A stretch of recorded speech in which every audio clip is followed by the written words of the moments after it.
नमस्कार, स्वागत है आप सभी का धे टीवी के स्टैटिक एमसीक्यूज प्रोग्राम में। मेरा नाम है आस्था श्रीवास्तव। यूपीपीसीएस की प्रारंभिक परीक्षा बीत चुकी है। यूपीएससी के रिवीजन में आप लोग जम के लगे होंगे। रिवीजन के इसी काम को आसान बनाने के उद्देश्य से हम हाजिर हैं स्टैटिक एमसीक्यूज लेकर। इस कार्यक्रम में हम सप्ताह के 7 दिन जीएस फर्स्ट पेपर के अलग अलग विषयों से संबंधित बहुविकल्पीय प्रश्न डिस्कस करेंगे। तो चलिए शुरू करते हैं आज के स्टैटिक एमसीक्यूज को, जिसमें हम डिस्कस करेंगे पॉलिटी के प्रश्नों को। लेते हैं आज का पहला प्रश्न।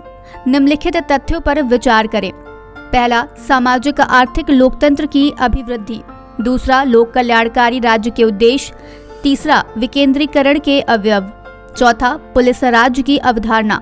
उपयुक्त में से कौन सा अथवा कौन से राज्य के नीति निर्देशक तत्वों द्वारा सुनिश्चित किए जाते हैं? आपके ऑप्शंस हैं ए, केवल 1 सुनिश्चित किया जाता है, बी, केवल 2 सुनिश्चित किए जाते हैं, सी, केवल 3 सुनिश्चित किए जाते हैं, या फिर डी, चारों सुनिश्चित किए जाते हैं। इस प्रश्न का सही उत्तर है सी, यानी केवल 3 सुनिश्चित किए जाते हैं। व्याख्या देख लेते हैं। भारतीय संविधान के भाग 4 में अनुच्छेद 36 से लेकर 51 तक राज्य के नीति निर्देशक तत्वों का वर्णन है। ये आयरलैंड के संविधान से ग्रहण किए गए हैं। अनुच्छेद 38 के मुताबिक राज्य ऐसी सामाजिक व्यवस्था बनाएगा जहां सामाजिक, आर्थिक तथा राजनीतिक न्याय स्थापित हो सके। अनुच्छेद 39 का प्रावधान कहता है कि धन के संकेंद्रण को रोकना, समान कार्य के लिए समान वेतन इत्यादि। अनुच्छेद 41 का प्रावधान कहता है कि कतिपय मामलों में राज्य से सहायता का प्रावधान। अनुच्छेद 40 में ग्राम पंचायतों की बात की गई है, जो स्थानीय स्वशासन लाकर विकेंद्रीकरण को बढ़ावा देती है। डीपीएसपीज के प्रावधान सामाजिक आर्थिक लोकतंत्र की अभिवृद्धि करते हैं तथा लोक कल्याणकारी राज्य के उद्देश्य की पूर्ति करते हैं। लेते हैं आज का दूसरा प्रश्न। निम्नलिखित कथनों पर विचार करें। पहला, प्रस्तावना ना तो संविधान की शक्तियों का स्रोत है तथा ना ही उसकी शक्तियों पर प्रतिबंध लगाता है। दूसरा, 1973 के पूर्व ये माना जाता था कि प्रस्तावना संविधान का अंग नहीं है। तीसरा, प्रस्तावना गैर न्यायिक है, हालांकि इसकी व्यवस्थाओं को न्यायालय में चुनौती दी जा सकती है। उपयुक्त कथनों में से कौन सा अथवा कौन से कथन सही हैं? आपके ऑप्शंस है ए, केवल 1 और 2, बी, केवल 1 और 3, सी, केवल 2 और 3, या फिर डी, 1, 2 और 3। इस प्रश्न का सही उत्तर है ए, केवल 1 और 2। व्याख्या देख लेते हैं। प्रस्तावना ना तो संविधान की शक्तियों का स्रोत है तथा ना ही उसकी शक्तियों पर प्रतिबंध लगाता है। ये एक प्रकार से निर्देशिका है जिसमें संविधान निर्माताओं की आकांक्षाएं प्रतिबिंबित होती हैं। अतः कथन 1 सही है। 1960 में बेरूबाडी संघवाद में उच्चतम न्यायालय ने प्रस्तावना को संविधान का अंग नहीं माना था। इसे पुनः 1973 के केशवानंद भारतीवाद में उच्चतम न्यायालय ने ओवर रूल कर दिया था।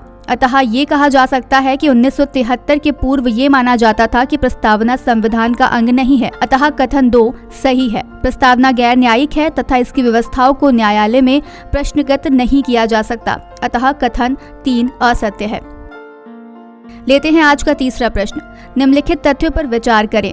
पहला, राष्ट्रपति का निर्वाचन। दूसरा, राज्य की सीमाओं में परिवर्तन। तीसरा, वस्तु एवं सेवा कर परिषद। चौथा, केंद्र एवं राज्य की विधायी शक्तियों में विभाजन।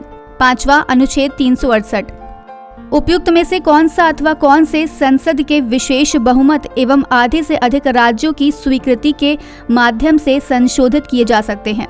आपके ऑप्शंस है केवल 1, 2, 3 और 4, बी, केवल 1, 3, 4 और 5, सी, केवल 1 और 4, या फिर डी, 1, 2, 3, 4 और 5।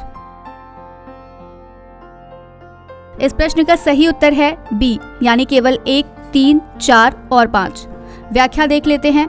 राष्ट्रपति का निर्वाचन, वस्तु एवं सेवा कर परिषद, केंद्र एवं राज्य की विधायी शक्तियों में विभाजन, अनुच्छेद 368, संसद के विशेष बहुमत एवं आधे से अधिक राज्यों की स्वीकृति के माध्यम से संशोधित किए जाते हैं। विकल्प बी सही है।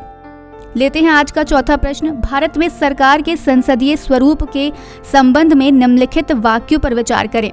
पहला, जब किसी एक दल को बहुमत नहीं मिलता है तो सरकार बनाने के लिए राष्ट्रपति द्वारा पार्टियों का गठबंधन आमंत्रित किया जा सकता है। दूसरा, मंत्री विधायिका और कार्यपालिका दोनों के सदस्य होते हैं।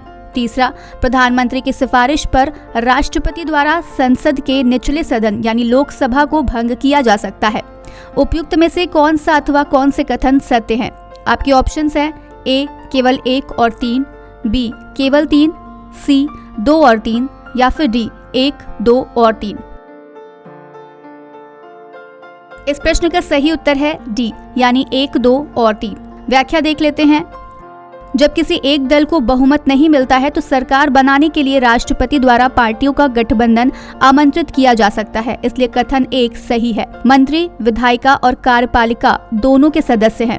इसका मतलब ये है कि संसद का सदस्य बने बिना कोई व्यक्ति मंत्री नहीं हो सकता। संविधान कहता है कि एक मंत्री जो संसद का लगातार 6 महीने तक सदस्य नहीं बनता, मंत्री नहीं रह सकता, इसलिए कथन 2 सही है। प्रधानमंत्री राष्ट्रपति को अपने कार्यकाल की समाप्ति से पहले लोकसभा भंग करने और नए चुनाव कराने की सलाह दे सकता है। इसका मतलब ये है कि कार्यपालिका को संसदीय प्रणाली में विधायिका को भंग करने का अधिकार प्राप्त है, इसलिए कथन 3 सही है। लेते हैं आज का आखिरी और 5वां प्रश्न। निम्नलिखित में से कौन एक मौलिक कर्तव्य नहीं है? आपके ऑप्शंस है ए देश की समग्र संस्कृति की समृद्ध विरासत को महत्व देना और संरक्षित करना, बी वनों, झीलों, नदियों, वन्य जीव सहित प्राकृतिक पर्यावरण की रक्षा और सुधार करना और जीवित प्राणियों के लिए दया का भाव रखना, सी सार्वजनिक संपत्ति की सुरक्षा और हिंसा को समाप्त करना या फिर डी 6 वर्षों की आयु पूरी होने तक सभी बच्चों को पूर्व बाल्यकाल की देखभाल और शिक्षा प्रदान करना। इस प्रश्न का सही उत्तर है डी।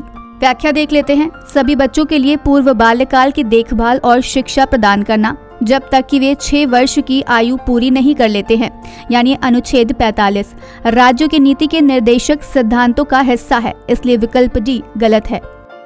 तो ये था आज का स्टैटिक एमसीक्यूज कार्यक्रम। कल हम एक नए विषय के स्टैटिक एमसीक्यूज के साथ हाजिर होंगे। तब तक के लिए मुझे दीजिए इजाजत। नमस्कार।